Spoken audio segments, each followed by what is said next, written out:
Right, here's what I learned this week running my business, the good, the bad, and the honest. Literally just wrote into ChatGPT right there, giving me an idea for YouTube that I can do right now. It's giving me a raw, unfiltered one, and I'm literally going to base it off that. And it's genuinely going to be things that obviously I learned or went through, challenges and things through my business. So, here's what I learned in my business. Something that went right and why. So, something that went right would be being able to hand off this week. For this week, I am going to be like a lot more hands off, so to speak, from my team leaders and managers, purely to sort of assess and see how they can handle themselves and work and take initiative, and so that I can then go based off sort of what they do this week and see where maybe they could have done something differently, or where their sort of thought process behind it wasn't as maybe aligned with the way that I'd want things running in the company. Maybe it wasn't thought through as thorough as it should have been.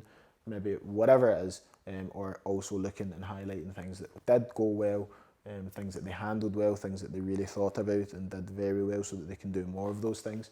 So I'd say just now, for me, a thing that's went right, because it obviously says something that went right and why.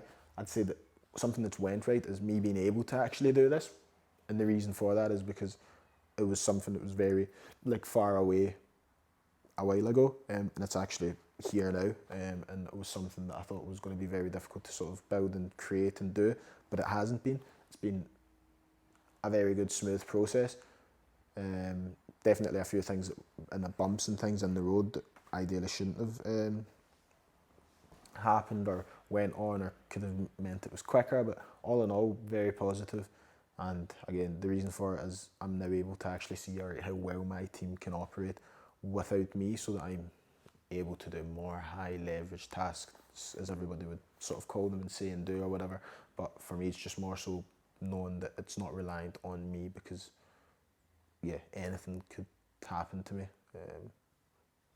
Touch wood, I guess. Nothing would happen to me, obviously, but yeah, like if, for example, I genuinely can't be there, I can't be active, or I'm want the focus to do something else to bring in better clients, clientele, whatever it may be, to just help the business grow as a whole, then yeah, that's, I guess, the why aspect of it. Lesson 2, a mistake or a challenge and how you handle it. So a mistake and a challenge, and I'm still handling it, is just sort of my framing when I first sort of started working with my business partner. I think that was a big sort of challenge, and not in the beginning stages it wasn't a challenge, but it was definitely a mistake, and it's now becoming a challenge. Things that I'm addressing now and sort of solving, yes. Things that I know that are solvable. I wouldn't say that there's anything on the planet that's not solvable. And I'll get into that. But anyway, I think just a mistake was sort of my framing of how I went into it. I sort of went into it a little way more reserved than I should have. I went into it way more, how can I put this into perspective? Way more like, not that you shouldn't trust people, but I went into it with way more trust than I should have, and really just made sure that I was good regardless, and not thinking that people would respond or react or act in the same manner that I would, because they won't. Simple as that. Like, you need to set the standard, you need to set the framing, and yeah, the mistake was not setting a standard, not setting a framing, not like just, yeah, we sort of went into it thinking, all right, we both know what to do, so we just do it. We never made a standard, never made rules, never set a standard, never set rules, never came to an understanding of anything. We just went in and just did for years, and it obviously didn't work.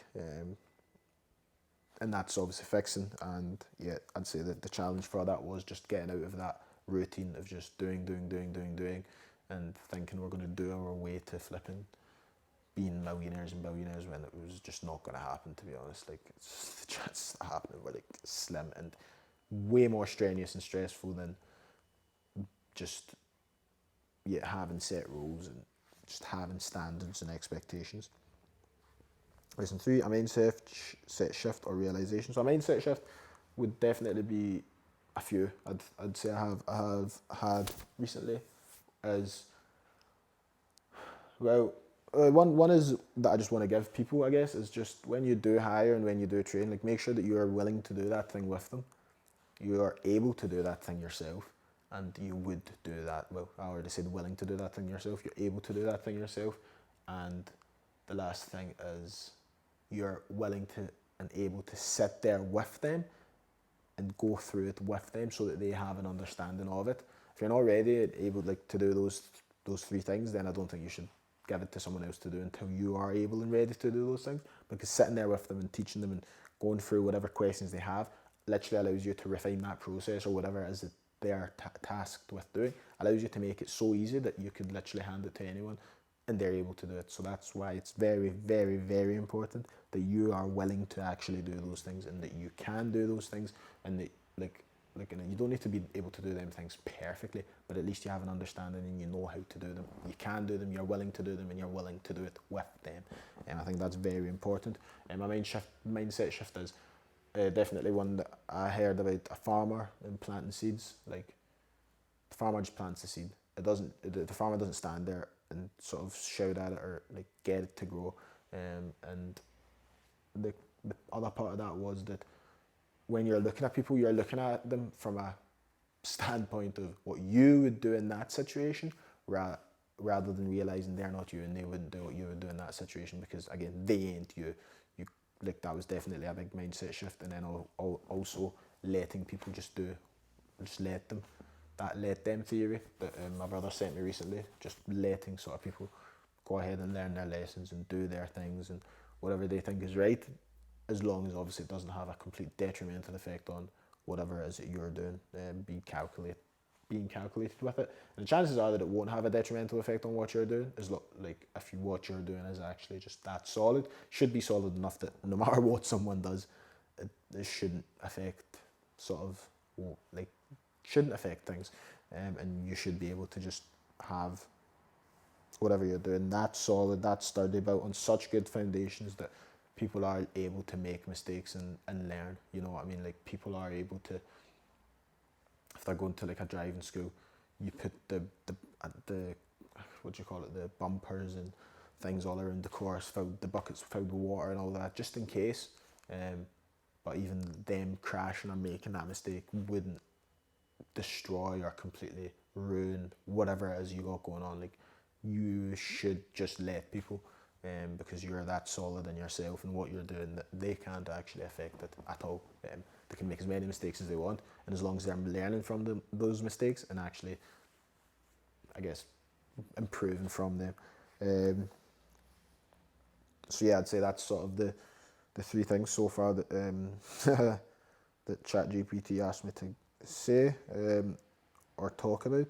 So that was 3 mind shift, I guess, or realizations. A mindset shift and a realization.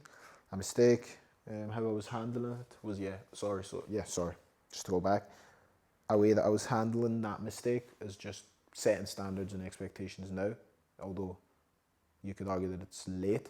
However, setting them now so that regardless of if it's too late or someone has an opinion of it's too late or whatever, they're setting out, and from that moment in time going forward, it's set.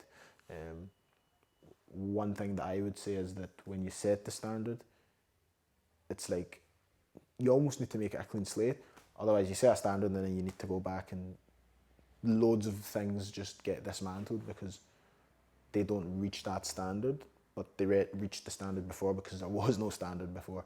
So making sure that you're just making a standard, forget the past, forget everything that happened, and just move forward with that standard. If things and people don't reach that standard, that's it. Like they don't reach, as simple as that. And you just don't accept those things. When you make a standard, you need to stand by the standard and make sure that you hold yourself accountable to that standard. So yeah, making standards and holding myself accountable to them, I guess, is the way I'm handling it. So thanks to ChatGPT. It's not sponsored by them, soon enough. But yeah, that was just talking about things I learned this week while running my business. Hope that helped. See you in the next one.